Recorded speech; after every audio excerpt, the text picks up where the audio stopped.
As we've mentioned in the previous video, not everything goes the way we intended it to. Here are 5 more situations in which things have gone terribly wrong due to poor decisions, enemy tricks, or just a lack of luck. Last time, we talked about the ancient era, and this time it is the medieval era. As before, our entries are ranked chronologically. Let's begin. Number 1. Battle of Yarmouk.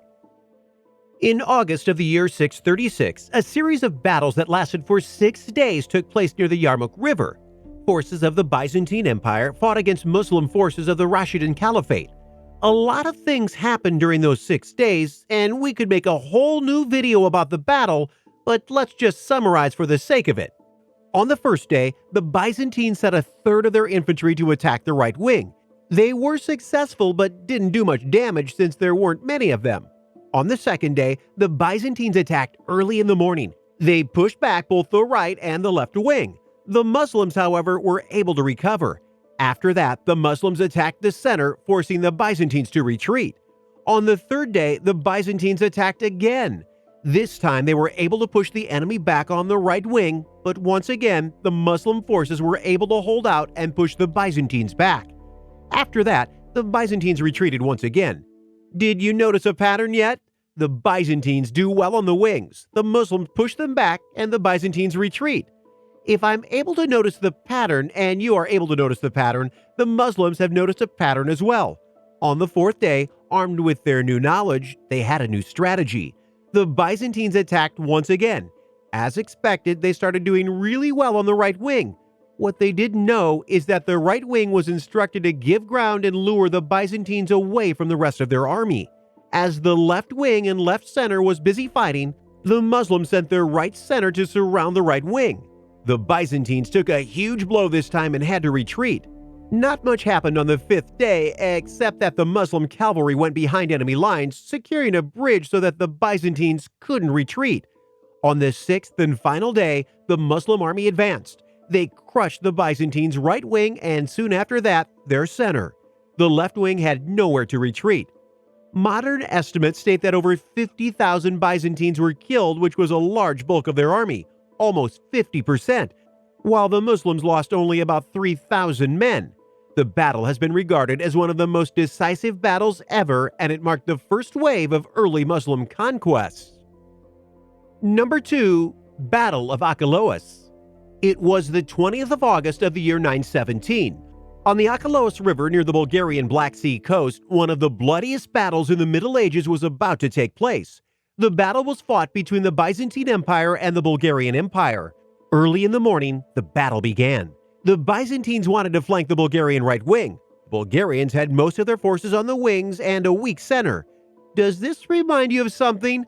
Of course it does. It's exactly the same tactic that our buddy Hannibal did at the Battle of Cannae. The Bulgarian plan was to make the center give ground and surround the Byzantines. As expected, the Byzantines attacked and started to make great progress in the center. However, the battle didn't go exactly as the Bulgarians had planned. The attack at the center was too fierce, and the Bulgarians feared that they couldn't surround them in time. Luckily, they had another trick up their sleeve. A large portion of their heavy cavalry was hidden behind a hill, waiting to do a surprising charge. After the cavalry attacked, the Byzantines tried to hold them off, but found themselves attacked by the infantry. The Byzantines were completely routed. 90,000 men died on that day, 70,000 of which were the Byzantines. It was a crushing blow. 75 years after the battle, you could still see tens of thousands of Roman skeletons on the battlefield. Number 3. Battle of Hastings. The Battle of Hastings was fought between the English and the Normans on the 14th of October, 1066. The Normans were led by William, the Duke of Normandy, and the English were led by King Harold Godwinson.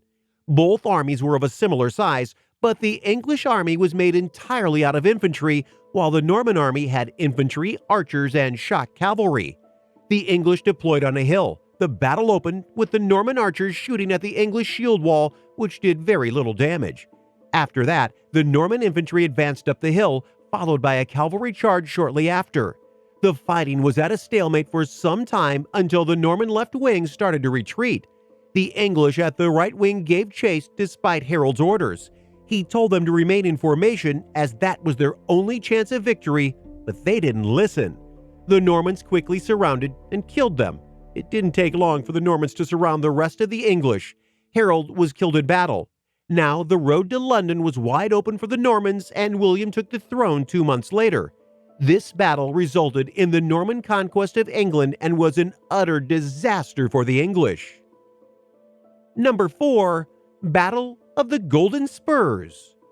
The Battle of the Golden Spurs was fought between the French and the Flemish in modern-day Belgium on July 11, 1302. You'll get to know why it was named that way soon. Both armies had a similar number of men, but the Flemish army consisted mostly of town militia, which had decent military training, but nothing fancy. The French army was made of high-quality infantry and the famous French noble knights who were on horses and in their shining armor. The battle began with some crossbow fire on both sides. After that, the French infantry advanced with the crossbowmen still shooting. This proved effective, and the French started beating the Flemish. The French knights wanted the fame of beating the enemy for themselves, and soon the infantry was ordered to step back so that the knights could charge. Their charge looked absolutely terrifying, but the Flemish weren't impressed.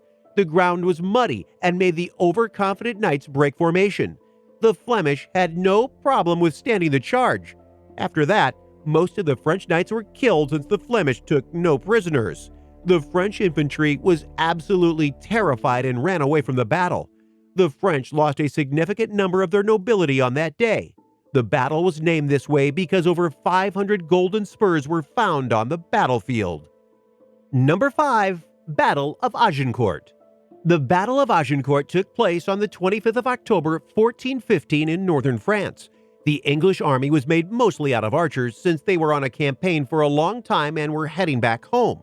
The French army positioned itself in a way so that the English couldn't reach England without going through them. Before the battle, the English placed all their heavy infantry in the middle and the archers on both sides. The archers put up defensive wooden stakes so that the French cavalry couldn't charge them. Then they started shooting their arrows at the French, which made them charge. It's worth mentioning that the ground between the English and the French was muddy. The French cavalry charged the English archers, but found themselves impaled on the wooden stakes. That caused the horses further back to panic and run away. Now, the battlefield got even more muddier after thousands of horses trampled over it. It was time for the French infantry to enter battle. They were in full plate armor and got exhausted just walking over the mud. After they reached the English lines, they were easily cut down with archers pounding them on the sides. Shortly after, the infantry was defeated. The French had another line of infantry in reserve. The English started barbarically slaughtering the prisoners, which scared the French and made them withdraw. The French lost over 8,000 men, while the English lost only 100. This battle has sort of marked the end of the medieval era.